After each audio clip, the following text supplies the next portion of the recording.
Barb and this is the font. It is so lovely to see you all again. We do have a new channel description. It goes a little something like this. Every circus needs a clown and every book needs a Barb and Isabella. We are unsponsored, uncensored and have no discernible ability to know where to draw the line. I was kind of shooting for disclaimer fields without letting on how irreverent we actually are. You know, it might work. So it's a new year and many of you made the mistake of making your 2021 TBRs while drunk. You've woken up only to find Middlemarch and Les Mis looking at you hopefully, bouncing on their little heels and they're saying, "So when do we start, boss? When do we start?" See, I was smart. My 2021 TBR is like Thursday Murder Club, so. Anyway, we all know what happens to the classics that don't get read. They get this sad little bend, this one bend down the spine. It's the fissure of failure, the crevasse of broken promises, the sad crack. This is the sad crack. Even though I wanted to read the Thursday Murder Club, I read The Magic Mountain by Thomas Mann. It is a monumental, influential work of German modernism. It is also literally the most boring book I've ever read. It is as compelling as Lichen. I admire it, I won't read it again, but it's done. I read it in order to test my 3 reading steps to success, and the methods didn't let me down. The font does not want to look at your sad crack this year. So, let's go. Fact. Know that your brain is a muscle. It uses a lot of energy when it thinks, and it needs periodic rests. If you feed your brain information as if it were a conveyor belt, it will go on strike. And if you listen to your brain when you try to feed it 50 pages of difficult, unfamiliar prose, it will be saying something to you, something a little bit like this. It's like, "Are you even serious right now? I cannot even cope with this right now. You're not even being reasonable to me. This is boring. I can't even." So, step 1 is to read and rest. Fatigue, stress and emotion impair cognition. Read 20 minutes or until you feel that you're losing your grip on the text, and then rest 5 or 10 minutes. And here's the important bit. Rest means dialing down your thinking brain. Sit back straight, close your eyes, breathe all the way up and breathe all the way down. Your thoughts can come and they can go, but all you have to do is to breathe up and down. You will find that you are quite alert after just a few minutes of resting your mind deeply, and then it's ready to import more stuff. And this is a great tip for those interminable texts that have those hidden tranquilizers that want to drag you down into a stupor. You will retain more and you will maintain focus for much, much longer. Here's another fact for you. The mind is a computer. It likes to file information. Some of you read as if you are throwing cutlery into a random kitchen drawer. And then you wonder why, when the pasta is boiling, you can't even find your slotted spoon. If you find that you're reading a difficult text and you're on page 30 and your mind is tugging at your sleeve saying, "What is going on? I don't get it, DNF it right now because I hate this so much."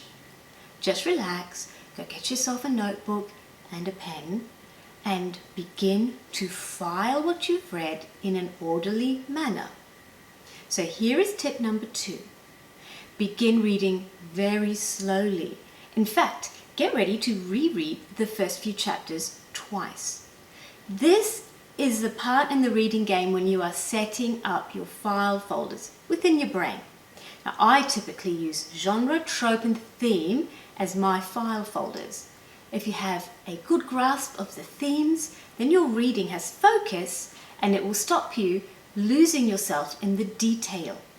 So when reading The Magic Mountain, I noted that it was a coming-of-age novel, that it was unusual because time was defined in the context of elevation and space, it was a comedy of manners, that it was about a sealed off community of socially and intellectually elite characters, and that there's a lot of sickness and a lot of death. Now, to find these themes, I looked for significant phrases, images, and ideas. Look for things that resonate and repeat. This does take a little time. It just does. And you can expedite the process by stopping every so often to take notes of what you remember. Because when you write, you are focusing and ordering your thoughts.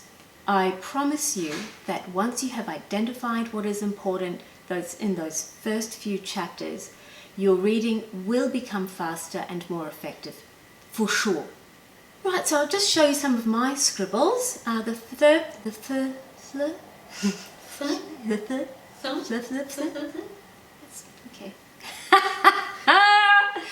Oh boy, okay.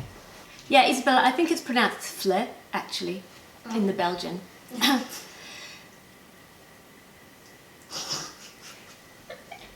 In the Belgium. Yeah. Oh. Anyway, it's a list of themes. It is nothing special. I'm sure that an academic would say, "No, Barb, it lacks sophistication." But who cares? I'm not making a life study of it. I just want a basic framework of what I'm reading. So I'll often make a diagram of the characters because sometimes they can get a little crazy, especially the Russians. They do like a lot of characters zizzing about, like in War and Peace. Here's a character list I did for Dr. Zhivago. Oh, those Russians. So many times people say to me, they say, "Barb, Barb, Barb, Barb, I just can't do the Russians. They are just too long and hard." And I say, they're not too hard. You just need a methodical reading approach. Isabella, did I put a disclaimer at the beginning? Stop moving along. Establish that your reading brain needs a work-rest balance. But there is another really important thing you need to know about your brain. It contains a petulant child that doesn't want to do its homework. You know I'm telling you a true fact because it takes a lot of energy and focus to read a difficult book, and your brain just bloody doesn't want to do it. Tip number 3, reward yourselves for your reading achievements. Everybody does better if they feel encouraged. Everybody likes a gold star.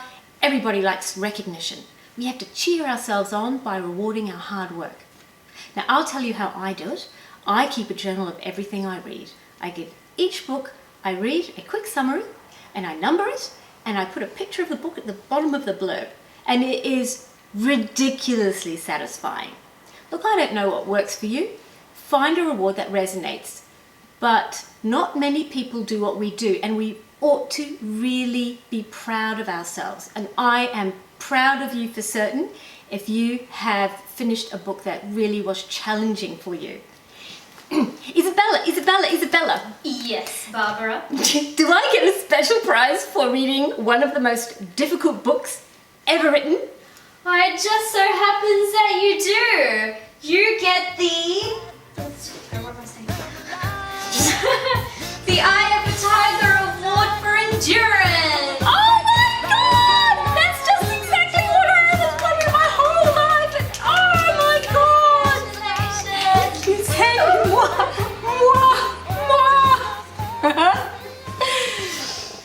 Look, thank you so much for watching our buffoonery. I really, really hope this helps someone to achieve their reading goals. Maybe you might even toy with the idea of subscribing. Anyways, see you later. See you next time. Moi. Thank you so much. All right. Okay, Isabella, thumbnail. I really feel like we should do something like, you know, with Paco. Dun, dun, dun, dun. Like that. Is that? Dun, dun, dun. Do I have power? I want them to feel my power. Dun, dun, dun. Da, da, da. Da, da, da, da. Da, da, da, da, da, da, da.